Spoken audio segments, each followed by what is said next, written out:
Wildflowers acrylic painting tutorial suitable for beginners, really easy to do using a very limited palette with a couple of brushes. Let's get started.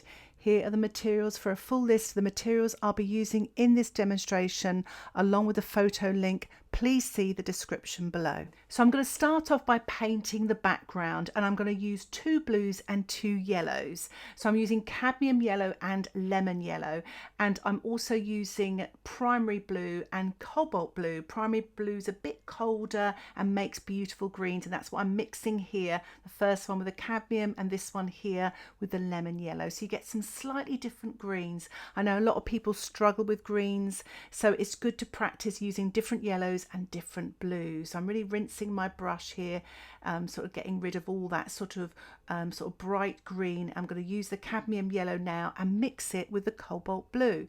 I'm using a flat synthetic 3/4 inch brush, which I'll be using for most of this painting, except for a little rigger brush that I'll also be using. My paper is some acrylic paper that's been primed, and I've got some washi taped around the edge to create a nice white border. I'm actually now going on with a very yellow green. It's mostly yellow with a tiny touch of blue, and now I'm painting on the blues and the green mixtures that I've made. It's always good to mix up your colours in advance. What you may notice is I'm just getting darker and stronger tones as I come towards the foreground to create a little bit of depth and also lots of light in the background. I'm varying my strokes here and there, just having fun. As you can see here, I've actually added a bit of violet to the cobalt blue and the cadmium yellow to get a really rich dark green, and I'm adding a touch more blue here, really creamy. Really pile that colour on so you get some really nice effects. As you can see here, I'm making some darker marks. I'm sort of half closing my eyes to look at all the darks in the painting. With acrylics, try to work dark to light as much as you can. I have created a lot of light at the top. I'm not going to get much darker there, but I'm just painting on these dark marks using the blues, the violets and the yellows. I'm actually using the thinner brush now. It's actually a rigger, but if you don't have a rigger, you can use a liner or just a small round brush, and I'm just painting some stems, dark stems and details. The painting is dried now, and I'm working wet on dry, just painting in lots more details. As you can see, I've resisted painting the flowers. I'm just painting all the greenery. The flowers come later, and this is a really nice idea. I've just got some card. I've actually painted the card with sort of light green and white, and I'm just printing with that light colour. As you can see, I just painted that with my brush.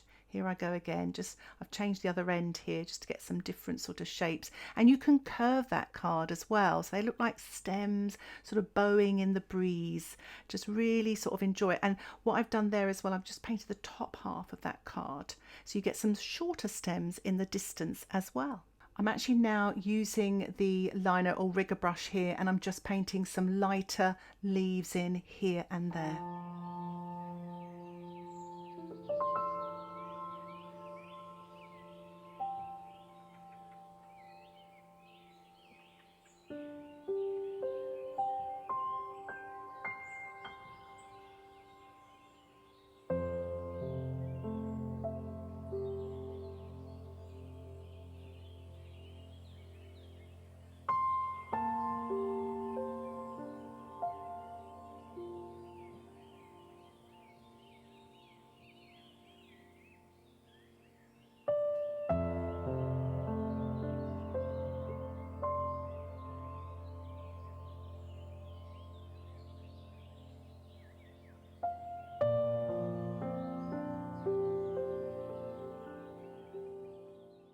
I've allowed the painting to dry, and I'm using my flat 3/4 inch brush, working wet on dry with just pure white titanium paint, and just making these small marks in the distance for the little white daisies, just using the corner of the brush.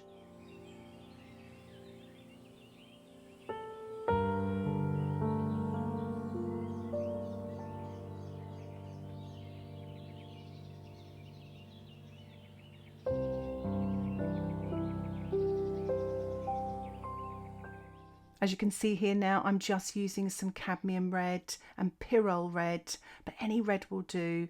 And I'm just sort of painting quite abstract marks here, but trying to sort of get those shapes of the poppies without getting too detailed. So they're just brush marks. I'm not trying to fill in an outline here. It's much more a painterly effect. Again, I've let the painting dry and I'm just building up with the white over the top of the underpainting of the white, because sometimes when you put one layer on, you can still see the underpainting, the green that is. So I'm just sort of building up so that these daisy petals really come forward and they're really bright and light.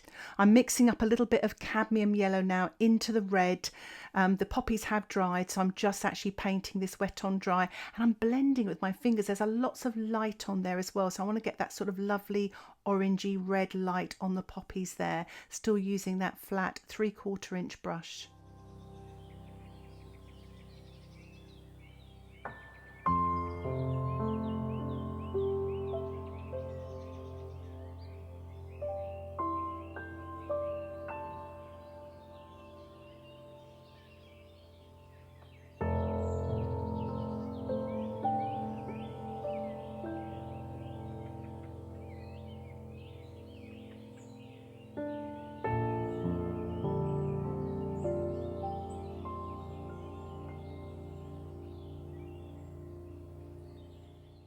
I'm just painting some darks now with my rigger brush, using the violet and the red, painting wet on dry. I'm also using this colour for the seed heads, just trying to be really loose, just putting the marks on here and there, just trying to be random really.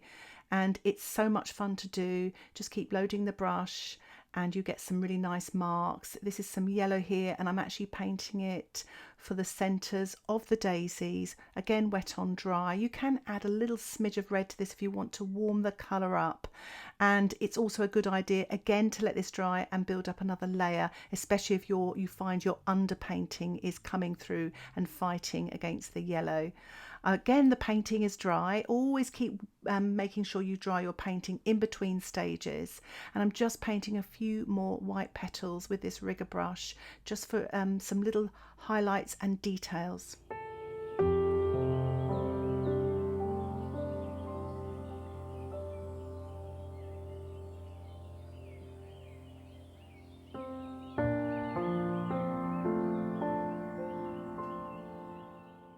As you can see here, I'm just painting in some of the stems with a dark and a light colour, so that it looks like the light's catching the edge here and there. Just really swift strokes so you don't have those sort of wobbly lines. But if you like, you can again use the card, the edge of the card, and print the stems as well if you find it easier.